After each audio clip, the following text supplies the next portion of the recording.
ओम शांति। जनवरी मास, वरदानी मास, अव्यक्ति मास, समर्थी मास कहेंगे, जो कि अव्यक्त बाबा का दिवस मनाने का मास आते ही साकार की यादें आ जाती हैं और मस्तक में कहिए, मानसन पटल पे कहिए, मानस पटल पे आकर के सारी स्मृतियाँ याद आती हैं। साकार के संग बिताए हुए दिन याद आ जाते हैं। वो दिन भी कितने प्यारे थे जब साकार बाबा हमारे साथ थे या हम बाबा के साथ थे। तो मुझे अच्छे से याद आता है कि जब मैं बाबा के पास आई तो बाबा ने मुझसे कहा, बच्ची तुमको कुछ नहीं करना है, तुम सिर्फ मेरे कमरे की सफाई करो और विश्व की बादशाही तेरी। तो मुझे लगा ये तो बहुत अच्छा ज्ञान सस्ता है कि हम बाबा के रूम की सफाई करेंगे और विश्व की बादशाही बाबा हमको दे देंगे। लेकिन बाबा के साथ रहते रहते और ये बाबा के रूम में रहने के कारण मुझे बहुत कुछ सीख मिली। सबसे पहली सीख तो ये मिली और मुझे पहचान मिली कि माता पिता शिक्षक सतगुरु बाबा कैसे है प्रैक्टिकल में। यूँ तो हम गाते थे, तुम ही हो माता अश्य पिता, लेकिन परम धाम में बैठ कर के उसकी अनुभूति तो यहाँ नहीं हो सकती है कि बाबा परम धाम में हो और हम अनुभव करें। ये अनुभूति साकार में जब आते हैं तो साकार के द्वारा ही अनुभव होता है। तो सब प्रथम बाबा ने माँ के रूप की पहचान दी। मेरी तबीयत खराब हो गई, चेचक निकल आई, तो बाबा मुझे गाय के दूध से स्नान कराते थे। तो माँ ही बच्चे का स्नान करा सकती है। कहते थे, बच्चे ये शीतल दूध तुम्हें शीतल कर देगा। तो शीतला माँ कहें, बड़ी माँ कहें, तो माँ का रूप बाबा का मैंने देखा। एक दिन बाबा ने कहा, बच्ची तुमको बड़े तवे पे रोटी बनानी आती है? तो मैंने कहा, बाबा मैंने बनाया नहीं है। बाबा मुझे भंडारे में ले गए और ले जा कर के बड़े तवे पे रोटी कैसे पकाई जाती है वो सिखाया। तो माँ ही अपनी बच्ची को सिखाती है। और मम्मा उस समय बॉम्बे में थी। जब मम्मा बॉम्बे से आई तो बाबा ने परिचय कराया। जब परिचय कराया तो बाबा खुद बोले कि देखो, माँ बच्चे का परिचय बाप से कराती है और यहाँ बाप बच्ची का परिचय माँ से करा रहा है। तो एक विशेष बात है कि बाबा के द्वारा अनुभव किया। बड़ी माँ, छोटी माँ, तो माँ का अनुभव बाबा ने कराया। फिर पिता का अनुभव कराया। पिता का अनुभव कैसे किया कि एक बार मुझे गर्मी लग रही थी और पांडव भवन के पीछे बाबा के रूम के एक हॉल है जिसमें 8 खटिया होती थी, उसी में मेरी भी थी। जब मैं बाहर गर्मी लगी तो आ गई। मच्छर भी कुछ लग रहे थे। बाबा बोले, बच्ची यहाँ कैसे रात को तुम टहल रही हो? पहले तो डर लगा, बाबा क्या सोचेंगे, क्या बोलेंगे। लेकिन बाबा ने बहुत प्यार से कहा, बच्ची कोई तकलीफ़ है, क्यों बाहर घूम रही हो? तो मैंने बहुत धीरे से कहा, बाबा मुझे गर्मी लग रही है, मुझे मच्छर लग रहे हैं। बाबा बोले, बच्ची सवेरे इंतज़ाम हो जाएगा। उस समय हिस्ट्री हॉल की नींव पड़ चुकी थी, दीवारें उठ रही थीं और खिड़की दरवाजे कारपेंटर बना रहे थे। सवेरा हुआ, क्लास हुई, मुरली पूरी हुई। बाबा ने कारपेंटर को बुलाया, कहा देखो आज एक खाट तैयार करनी है और टेंट तैयार करना है और वो लग जाना चाहिए। तो बाबा ने अपने रूम के पीछे सामने ही गेट के सामने लगवाया जहाँ शशि बहन का ऑफिस है। बोले कि मैं इधर से निकलूं और तुम डरना नहीं, मैं रात को भी तुम्हें उठ के देख लूँगा।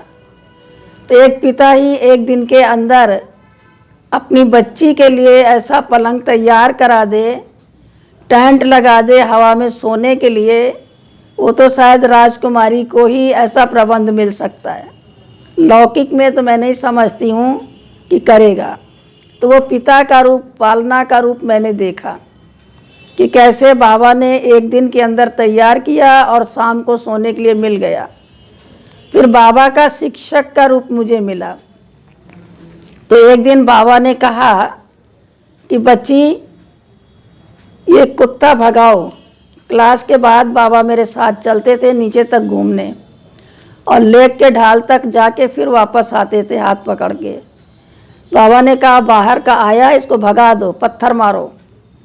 मैंने कहा बाबा पांडवों ने कुत्ता पाला और आप कह रहे हैं भगा दो, तो पाल लेने यहाँ पर। बाबा ने कहा बच्ची कौन सा कुत्ता पाला, तुमको मालूम है? मैंने कहा नहीं बाबा।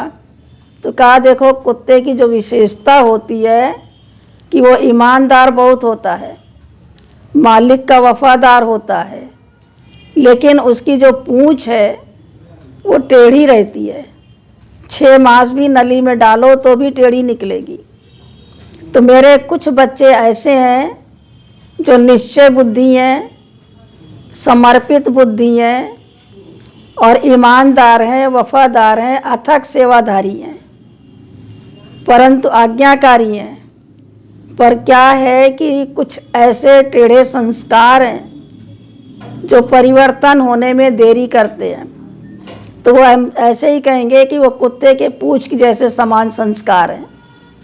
तो इनको बाबा ने पाला, जो गॉड के बच्चे डॉग बन गए हैं, वही तो गॉड गॉडेस के बच्चे।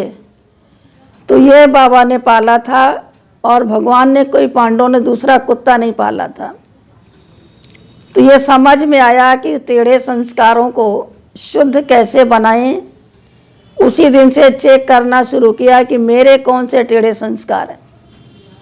फिर एक दिन क्लास में बाबा बोले मेरे बच्चों को देह अभिमान तो बहुत है, अगर देह अभिमान नहीं है तो जा कर के पत्थर तोड़ें।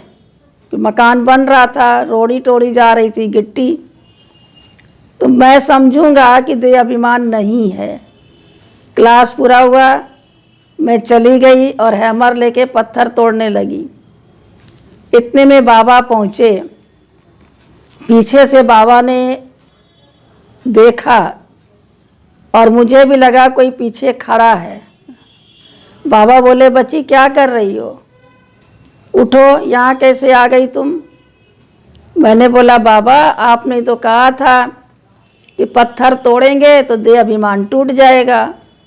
बाबा ने बोली ये बच्चे पत्थर तोड़ने से नहीं टूटेगा।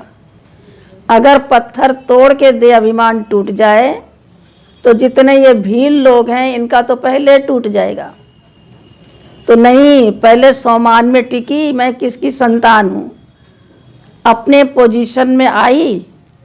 जब तक तुम अपने पोजीशन में नहीं आएंगी और सोमान में नहीं टिकेंगी मैं किसकी संतान हूँ, तब तक देह अभिमान नहीं टूटेगा।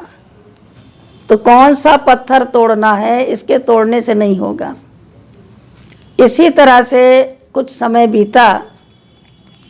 बाबा के रूम की मैं सफाई कर रही थी और सफाई करते एक बाबा पत्र लिख रहे थे। मक्खी थी छोटी जो बाबा को बार बार तंग कर रही थी। बाबा बोले बच्ची इस मक्खी को मार दो। तो मैंने उसको मारा और मार करके ऐसे सुपड़ी में लेके मैं बाहर फेंकने चली। बाबा बोले बच्ची इसको वापस लाओ, फेंको नहीं, ये बड़े काम की चीज़ है, ये मक्खी बड़ी सर्विसेबल है। तो मैंने कहा बाबा ये मक्खी क्या सेवा करेगी? बाबा ने कहा नहीं ये बहुत काम की है।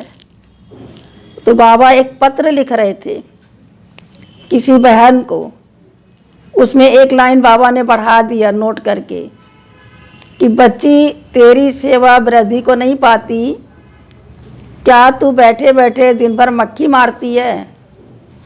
और उसी लिफाफे में बाबा ने पोस्ट कर दिया। उससे 2 का भला हुआ। सबसे पहले मेरा हुआ, मुझे ये शिक्षा मिली कि कभी भी मुझे सुस्त नहीं बनना है, आलसी नहीं बनना है, सदा सर्विस में तत्पर रहना है, एक्टिव बनना है। तो बाबा ने जैसे मेरे को ये शिक्षा दी। क्यों बाबा रोज़ बोलते थे, बच्ची सदा थोड़ी मधुबन में रहना है, एक दिन सेवा केंद्र पे जाना है। तो वो जिस बहन को भेजा उसके अंदर भी उमंग आ गया कि आज बाबा ने मुझे मरी मक्खी भेजी है, तो उसकी सेवा भी बढ़ गई। इसलिए बाबा बहुत रमजबाज है, कैसे शिक्षा देता है। तो बाबा ने इस तरह से शिक्षा दी और एक दिन सतगुरु का अनुभव किया। अमृतसर से कुछ रंगीन साड़ियों का गांठ आई हुई थी। मैं थी, संतरी दादी, लच्छू दादी। लच्छू दादी खोल के दिखा रहे थे एक एक साड़ी बाबा को, और रूम में मैं भी थी। तो बाबा बोले, बच्ची तुम ये साड़ी ले लो। एक एक साड़ी लच्छू दादी दिखाती और बाबा मेरे को ऑफ़र करते। मैं बोलती थी, नहीं बाबा मुझे नहीं चाहिए, नहीं बाबा मुझे नहीं चाहिए। तो ऐसे करते करते जो है लास्ट एक साड़ी उठाई बाबा ने, और वो थी क्रीम कलर सिल्क की साड़ी, गोल्डन उसका बॉर्डर था, पट्टा बहुत सुंदर था। तो बाबा ऐसे पूछते थे, बच्ची ये ले लो। लेकिन वो साड़ी जो लिया तो ऐसे दोनों हाथ से, जैसे किसको किसी को गिफ्ट दी जाती है, और बहुत प्यार से कहा, बच्ची तुम ये ले लो, ये सतगुरु का पत्थर है, माना वस्त्र है, और तुम इसको लेंगी तो जीवन में तुमको कभी वस्त्र की कमी नहीं आएगी। मैंने बोला, नहीं बाबा मुझे नहीं चाहिए। फिर दोबारा बाबा ने बोला, बच्ची तुम्हें कभी जीवन में कमी नहीं आएगी। संतरी दादी ने मुझे थोड़ा आंख दिखाया, कहा बाबा का इस समय रूप क्या है तुम पहचानती हो? बाबा के बोल को तुम कैच कर पा रही हो? बाबा कह रहा सतगुरु का पत्थर है। इस समय बाबा जो दे रहा है सतगुरु के रूप में वरदान दे रहा है। तब मुझे पता लगा कि हाँ बाबा का ये सतगुरु का रूप है, और वो मैंने लिया। और लेने के बाद फिर बाबा पूछते, बच्ची कहाँ पहनोगी? मैंने बोला, बाबा हम इसको कहाँ पहनेंगे? कहा देखो यहाँ तो विजिटर आते हैं, पार्टियाँ आती हैं, भाई बहन आते हैं, तो यहाँ तो पहन नहीं सकती हो। और जब तुम सेंटर पर जाएंगी तो वहाँ भी स्टूडेंट होंगे, वहाँ भी नहीं पहन सकती हो। मैंने कहा बाबा कब पहने? तो बाबा बोले, बच्ची एक काम करो, सवेरे चली जाना और सिगड़ी जो चूल्हा है, लक्कड़ जहाँ जलते थे, खाना बनता था, उस चूल्हे को मिट्टी से पोतना है। तो एक मटके में मिट्टी होती थी, कपड़ा होता था, और जो मट्टी घोली हुई होती थी उसी से डिबो डिबो के चूल्हा पोत के कालापन हटाना होता था। और वो चूल्हा भी इतना ऊंचा, मेरे गले जितना। तो साड़ी पहन के मैं जाती थी, चूल्हा पोतती थी और बहुत अटेंशन से पोतती थी। इतनी अच्छी साड़ी खराब ना हो और चूल्हा भी पुत जाए। तो इसी तरह से हमारे को कपड़े बचाने की भी एक प्रैक्टिस हो गई कि मेरा कपड़ा कभी गंदा ना हो और सब काम भी हो जाए। और उसका फ़ायदा ये हुआ कि आज तक मेरे कपड़े किसी भी स्थूल काम करने में खराब नहीं हुए। तो पिता का रूप, शिक्षक का रूप, सतगुरु का रूप, फिर सखा का रूप। बाबा के रूम में मैं झाड़ू लगा रही थी, तो बाबा कैसे सखा बन करके खेल पाल करते, तो मैं झुक के लगा रही थी। बाबा ने मेरी चोटी पकड़ी और खींचना शुरू किया, घोड़ी चल घोड़ी चल। तो जैसे लगा बाबा मेरे साथ बहुत अच्छा खेल पाल कर रहे हैं। तो मैंने सारे रिश्ते का अनुभव किया। उसके बाद में ये मेरा एक बहुत बड़ा परिवार है, वो बाबा ने एहसास कराया। एक दिन बाबा बोले, बच्ची तुमको 4 मास रहते हुआ तुमने दिलवाड़ा मंदिर, अचलगढ़ कुछ देखा? मैंने कहा नहीं बाबा मैंने तो नहीं देखा है। कहा तुम्हारी इच्छा नहीं होती? मैंने कहा आप जब बोलेंगे तभी तो जाएंगे। आपने भी नहीं कहा बाबा। बड़ी सहजता से मैंने कह दिया। तो उसी टाइम पर बाबा ने मुझे एक भाई के साथ भेजा और बोले इसको जाओ, जा कर के पूरा सब दिखा के आओ। तब कोई साधन सुविधा नहीं होता था, पैदल जाते थे दिलवाड़ा मंदिर। तो एक दिन दिलवाड़ा मंदिर देखने गए, लौट करके आए तो रास्ते से पहाड़ियों से चेरी तोड़ कर लाए थे, पत्तल बना के 2 नाव। बाबा को पता था कि ये जो जाता वो ले आता है, और हम लोगों ने आपस में मिल करके सबने खा लिया। शाम को बाबा ने पूछा, बच्ची तुम देख के आई, क्या देख के आई? तो एक बाबा ने मर्यादा सिखाया, परिवार की मर्यादा क्या होती है। मैंने बताया तो बाबा ने कहा, बच्ची देखो, पहली बात तो जिसने तुमको भेजा देखने के लिए, वापस आ करके उसको सारा समाचार सुनाना है और क्या क्या देख के आई। दूसरा, जो तुम चेरी लाई वो कहाँ है? मैंने कहा बाबा बांट खा लिया। बाबा ने कहा नहीं, परिवार में जो बड़ा होता है उसको दिखाना होता है क्या ले आई। बाप दादा तो बच्चों को बादशाही देता है और सारी बादशाही बता देता है, सब स्पष्ट कर देता है मेरी राजाई में क्या क्या है, क्या मैं दूंगा। लेकिन मेरे बच्चे चेरी तक भी नहीं दिखाए, ये मर्यादा नहीं है।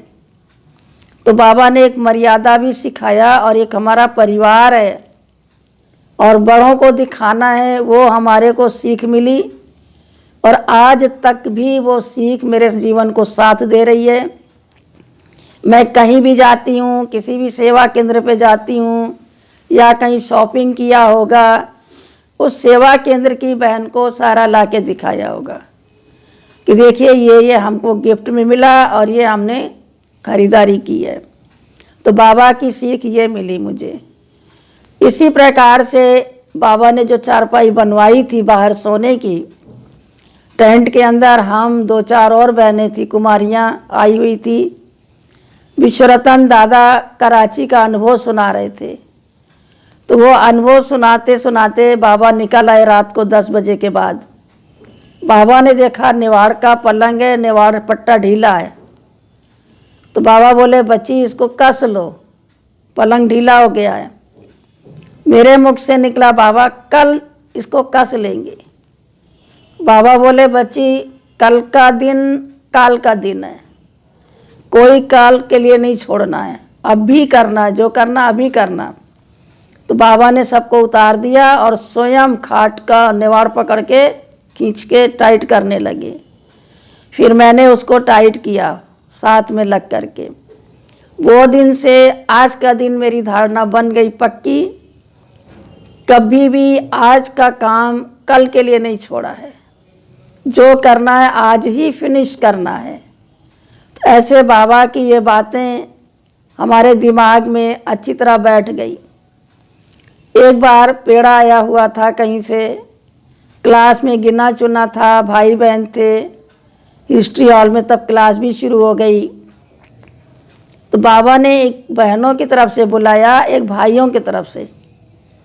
वैसे तो बाबा खुद पेड़ा बांटते थे, खुद ही क्लास के बाद टोली देते थे सबको।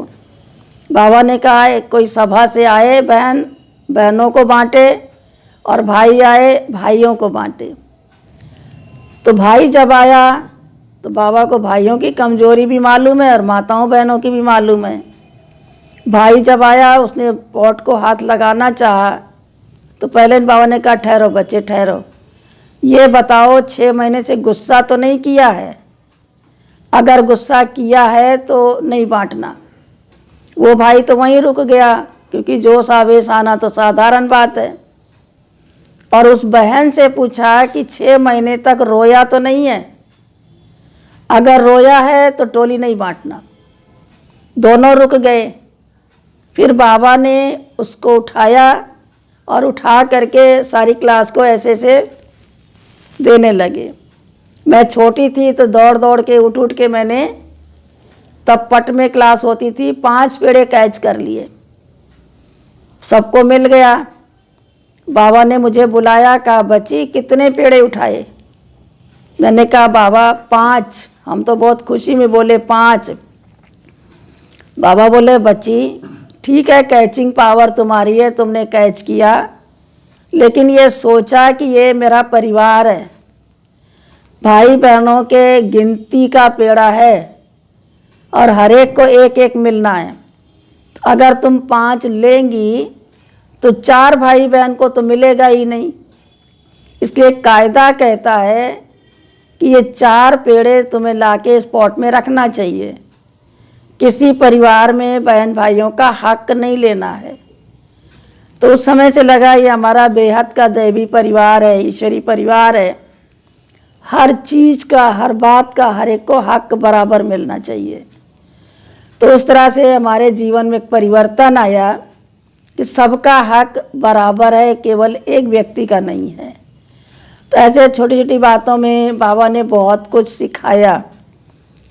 तो इसी प्रकार से हम चलते रहे, बाबा के साथ अनुभव करते रहे। साथ साथ बहुत सारी बातें जीवन में आई जो बाबा के साथ का अनुभव किया। तो इसी तरह से बाबा हर पॉइंट को बहुत ही अच्छी तरह लेते थे, समझाते थे। एक बार एक बाबा लाफुल और लॉफुल भी थे। एक बार क्या हुआ कि महेश भाई जो अभी पांडव भवन में है, कानपुर का था, छोटा था, नौकरी करता था। उसने अपने पैसे को बचा बचा करके बाबा के पास लेके गया और वहाँ पर 5 रुपये की गड्डी, नई रिजर्व बैंक की, 500 रुपया, और बाबा की कुटिया में उसने दिया। बाबा ने बहुत प्यार से अपने हाथ में लेके कहा, गंगे बेटी ये, बहुत प्यार से एक मना नीचे ऊपर देखा, ये 500 रुपया गड्डी लाया है। तो इतना उसने, बाबा ने उसको इतना महत्व दिया। यज्ञ के इतिहास में बाबा ने कभी हाथ में पैसा नहीं उठाया, लेकिन बाबा कैसे जो है मर्यादा सिखाता है, ला सिखाता है, प्यार भी बहुत किया। 1 महीने के बाद वही महेश फिर दोबारा मधुबन गया, बिना दादी की चिट्ठी के गया, गंगे दादी के। बाबा ने उसको पूछा, चिट्ठी लाया दीदी से, कहा पूछो। उसने कहा नहीं, गंगे दादी ने चिट्ठी नहीं दिया है। क्यों नहीं दिया? क्योंकि 1 मास पहले मैं उनके साथ आया था, तो अभी मना कर दिया। बाबा ने कहा इसको वापस करो तुरंत, बाबा इससे नहीं मिलेगा, क्योंकि ये कायदे मुजब नहीं आया है, गंगे की चिट्ठी लेके नहीं आया है। तो होता क्या था कि बाबा भी 1 महीना पहले तो इतना उसको महत्व दिया, प्यार किया, लव किया, लेकिन इतना बाबा नियम पर पक्का, कानून का पक्का कि बिना कायदे आया इसलिए वापस करो, और वापस किया। पर उसका भी निश्चय बहुत पक्का था कि तेरा दर नहीं छोड़ेंगे। इसी तरह बाबा हर बात नियम से सिखाता। गंगे दादी ने बाबा को पत्र लिखा कि बाबा तिलक नगर में अरोड़ा भाई है, और वो अरोड़ा भाई क्लास के बाद भाई बहनों को बिगाड़ता है, संशय बुद्धि पर ना देता है, क्योंकि अरोड़ा भाई श्री कृष्ण का परम भक्त था। जब मुरली में आता था कि श्री कृष्ण के 84 जन्म हैं, श्री कृष्ण देवता है, उसको अच्छा नहीं लगता था। लेकिन एक बार ये भी बोलता था कि गंगे मुझे तो ले चलो, जिसने आपको ऐसा बनाया मुझे ले चलो बाबा के पास। तो कहती थी बाबा ये निश्चय बुद्धि भी नहीं है और आना भी बहुत चाहता है। बाबा बोले ले आओ बच्चे को। जब ले गए तो 24 घंटे बाबा की चेकिंग करता था कि बाबा मुरली कैसे चलाते हैं। मैं देखता हूँ, ज़रूर कहीं से कुछ पढ़ते होंगे बाबा। लेकिन उसको रात दिन उसने चेकिंग किया, बारी बारी, हर घंटे, 24 घंटे में उसको दिखा ही नहीं कि बाबा कुछ पढ़ते भी हैं। जब थक गया तो गुरुवार के दिन सुबह अमृत वेले उसको साक्षात्कार हुआ कि ऊपर से परम धाम से ज्योति बिंदु, एक बिंदी चमकती हुई ज्योति आती है और बाबा के अंदर प्रवेश करके वो सुनाती है। फिर कहने लगा गंगे दादी से, मैं समझ गया। तो कहा क्या समझ गया? कहा नहीं, मुझे अब निश्चय हो गया, हम कानपुर चलेंगे, वापस जाएंगे। बाबा से छुट्टी लेने लगा तो बाबा भी जानी जाननहार। बाबा कहते मैं राजू रमजबाज हूँ। बाबा ने अखरोट तोड़े और अखरोट को तोड़ करके उसकी गिरी निकाल के उसमें अनाज भरे, जितना किचन में लगता है भंडारे में, चीनी, चाय, चावल, दाल जो भी है, और उसको गोंद से चिपका दिया। चलते समय अखरोट का उसे गिफ्ट दिया बना के डब्बा, टोली के बजाय। जब वो कानपुर ले करके आया तो उसको अखरोट का कोई महत्व तो नहीं था, क्योंकि बहुत बड़ा आदमी था, पोजीशन वाला। लेकिन एक दिन उसने उसको तोड़ा। जब तोड़ा तो उसी उत्सुकता बढ़ गई, किसी में दाल, किस में चावल, किस में चीनी, किस में चाय, किस में चना। तोड़ता गया, देखता गया, तोड़ता गया, देखता गया। आया लेके आतम इंद्रा, आतम इंद्रा ये क्या है? दादी ने कहा ये तो आप समझो ना क्या है, क्यों बाबा ने दिया, मुझे नहीं बताया है। उसके बाद वो समझ गया, मैं समझ गया। फिर जो जो बाबा ने उसको अखरोट में भर के दिया था, चूँकि यज्ञ में उस समय थोड़ा बेगरी पार्ट चल रहा था, उसने 100-100 किलो के जूट के बोरे भर भर के वो सारा सामान ट्रक में भेजा यज्ञ में। तो बाबा कैसे सेवा करना कराना सिखाया कि मांगना भी नहीं, कहना भी नहीं, और यज्ञ की भंडारे की सेवा भी हो गई। बाबा हमेशा कहते थे बच्चे कभी किसी कोई हो तो ऐसे नहीं है कि मांगना है, नहीं, मांगने से तो मरना भला है। तो ये भी बाबा ने करके दिखाया और सिखाया। और इसी तरह से बाबा हर प्रकार से सबको माफ़ करने वाला। एक दिन पेपर में पढ़ा था, विश्वामित्र पेपर था कलकत्ते का, जगदीश भाई ने आकर के बोले बाबा देखो उसने बहुत ख़राब डाला है, इंस्टीट्यूशन के विपरीत डाला है, इसके ऊपर बाबा केस करना चाहिए, नहीं तो ये तो लोग समझेंगे कि आप लोग ऐसे हैं, तभी तो कुछ कर नहीं रहे, चुप हैं। बाबा बोले जगदीश भाई को, नहीं, बाप बच्चों के ऊपर कभी केस नहीं कर सकता, सारे विश्व का बाप है ना, तो केस कैसे करेगा, सब मेरे बच्चे हैं। उसको प्यार से पत्र लिखो कि आपके पेपर का नाम है विश्वामित्र, आप सबके हैं मित्र और हमारे हैं परम मित्र, क्योंकि आपने बिना पैसे हमारी एडवर्टीजमेंट की है। और उसकी रिजल्ट ये हुई कि सारे जो आते थे उस पेपर को पढ़ करके देखने की क्या है इंस्टीट्यूशन, वो बाबा के बच्चे बन जाते थे। तो इस तरह बाबा ने कभी किसी के ऊपर केस करना नहीं, सब मेरा बच्चा है, सारा विश्व का पिता हूँ, ये बाबा को नशा। और बाबा क्षमा का सागर है। बाबा कैसे गलती को भी सुधार के अच्छा बनाने वाला। एक बार मधुबन में गौशाला में गैयाँ पन रही थी, ग्वाले ने कहा हम 100 रुपया लेंगे, क्योंकि एक गाय और आ गई। विश्व किशोर दादा ने समझाया तो कहा कि कैसे अब इतना देंगे, कहा नहीं। फिर वो छोड़ के चला गया काम। बाबा ने कहा शिव बालक भाई को, शिव कुमार जो पांडव भवन दिल्ली में है, वो 12 साल की आयु थी, बच्चों तुमने तो देख लिया ना गैयों की पालना करते। जी बाबा। तो कहा तुम इनको दो। फिर उसने जो भी गैयों को चारा देना चाहिए दिया। उसके बाद बाबा बुलाए, बच्चों तुम दूध निकाल लोगे। अभी उसके छोटे हाथ थे, छोटी आयु थी, तो 1 बाल्टी दूध निकाला, बाकी 4 बाल्टी नहीं निकाल पाया और दूध। फिर लाके आया तो बाबा ने उसको इतना उमंग भर दिया, मम्मा मम्मा देखो 1 बाल्टी दूध बच्चा लाया है, 1 बाल्टी लाया है। दूसरे दिन जब वो दूध निकालने गया तो उसी उमंग से 2 बाल्टी निकाला। और जब दोनों बाल्टी लेके चला, गौशाला पीछे की तरफ था, किचन के पीछे, रास्ता बहुत ऐसा ऊंचा नीची पथरीला था, उसको ठोकर लगी और वो गिर गया दोनों बाल्टी दूध लेके। एक बूंद भी दूध नहीं बचा, बाबा के लिए भी नहीं बचा दूध। तो बहुत उदास मन से बाबा के पास आया। बाबा ने कहा अरे बच्चे कौन सी बड़ी बात है, तुमसे तो 2 बाल्टी दूध गिरा, यहाँ तो बड़े बड़े जहाज गिर जाते हैं, तुम क्यों चिंता करता है। मम्मा मम्मा देखो दूध की नदियाँ बह रही हैं संगम युग में। मना इतना बाबा ने गलती की, नुकसान किया नहीं, और उमंग भर दिया। फिर उससे एक दिन कांच का गिलास टूट गया। बाबा ने बुलाया, कहा बच्चों इधर आओ, कैसे तोड़ा। बोला बाबा मैं अब भी बताता हूँ कैसे तोड़ा। दूसरा उठा के लाया, बाबा के आगे गिरा दिया और वो दूसरा गिलास टूट गया। कहा बाबा ऐसे ही वो गिर के टूटा था।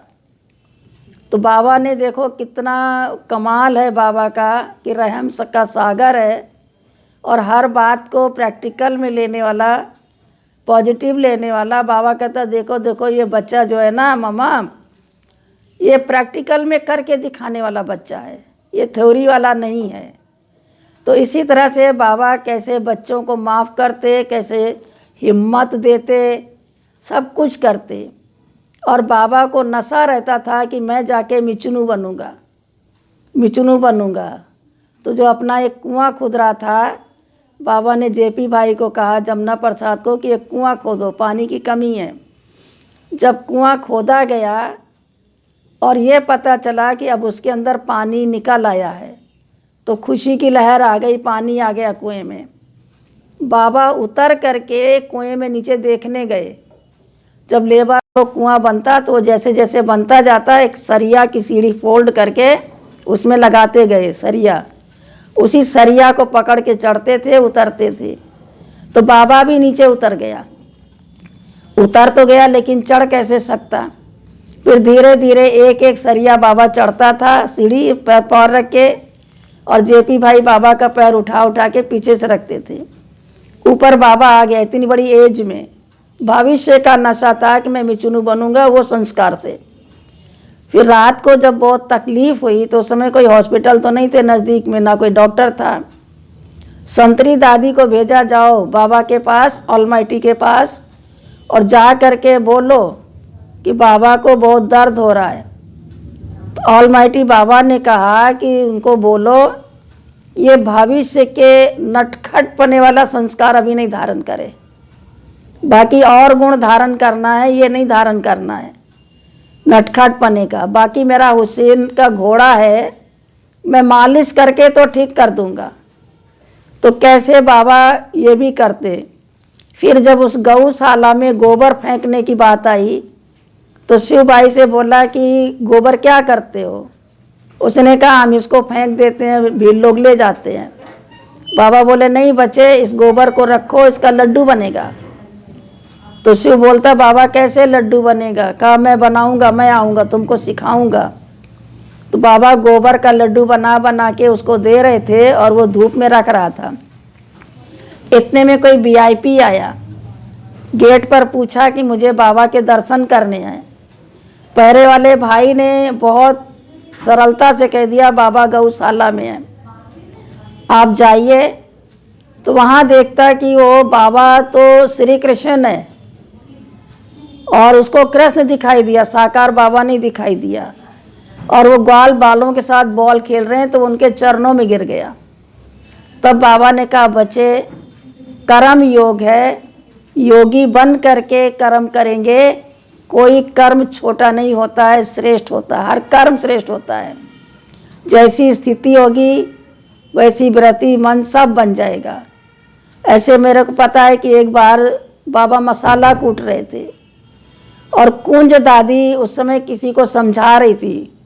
पांडव भवन के आगे एक छोटा टेंट लगा था, उसी में विजिटर बैठते थे। उसने भी बोला मुझे बाबा के दर्शन करने हैं। बाबा कहते बच्ची यहीं भेज दो। कहे बाबा वो इतना बड़ा आदमी है, वीआईपी है, वो क्या देखेगा कि इनका बाबा जिसका दर्शन करते वो मसाला कूट रहा है। बाबा ने कही नहीं बच्ची मैं यहीं मिलूँगा। और जब वो गया तो उसको भी वही साक्षात्कार हुआ। तो इसलिए बाबा ने कर्म करते हुए कर्मयोगी बन के करेंगे तो हमेशा अपना जो है साक्षात्कार करा सकते हैं। इस प्रकार बाप दादा के साथ का बहुत अनुभव है कि बाबा निरंकारी भी थे, निरहंकारी भी थे, निर्विकारी भी थे। इतनी गलतियां होने के बाद कभी किसके ऊपर गुस्सा नहीं। तो इसी तरह जीवन का तो मुझे बाबा के साथ का बहुत अनुभव है और मैं कहाँ तक सुनाऊँ, कहाँ तक ख़त्म करूँ, समय की भी अपनी सीमा है। तो ये मेरे जीवन का साकार के साथ का अनुभव है जो मैंने आपके साथ शेयर किया। और इस वरदानी मास में बाबा की यादें दोबारा फिर उसी मानस पर रट पर आती हैं और वो मुझे और ही पक्का मजबूत करती जाती हैं। तो आशा है कि सभी भाई बहन भी अव्यक्ति मास का, वरदानी मास का, बाबा का वरदान लेते आगे बढ़ते, बाबा के महावाक्यों पर चलते हुए कि बच्चे निराकारी बनो, निर्विकारी बनो और निरअहंकारी बनो। कोई अहंकार नहीं था बाबा को। तो इसी प्रकार से बाबा ने हमको पाला, सिखाया और बाबा के हर बात से मेरे लाइफ में परिवर्तन आया और वो परिवर्तन हमारा जो है पूरे जीवन के लिए हो गया। ओम शांति।